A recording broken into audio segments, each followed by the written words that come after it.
నమస్కారం ఘంటారావానికి స్వాగతం. ముందుగా ప్రధానాంశాలు. అమెరికా నుంచి ఆయుధ కొనుగోళ్లు ఆపడం లేదన్న భారత్. రాయిటర్స్ కథనాన్ని తోసిపుచ్చిన రక్షణ శాఖ.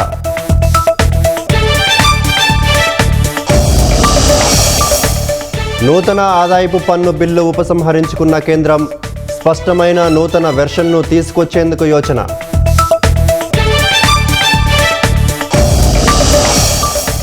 ఎన్నికల సంఘంపై మరోసారి రాహుల్ విమర్శలు. బండారం బయటపడుతుందనే వెబ్సైట్లు మూసేశారని ఆరోపణ.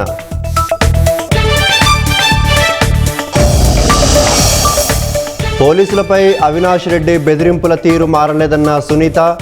వివేక హత్య కేసులో సాక్ష్యాధారాలన్నీ తుడిపేశారని ఆవేదన. విశ్వనాథ్ రెడ్డిని బెదిరించిన కేసులో నలుగురికి పోలీసుల నోటీసులు. వివరణ ఇవ్వాలని భాస్కర్ రెడ్డి, శివశంకర్ రెడ్డితో పాటు మరో ఇద్దరికి తాకీదులు. కేసీఆర్, కేటీఆర్, సంతోష్ తప్ప అందరి ఫోన్లు ట్యాప్ అయ్యాయి.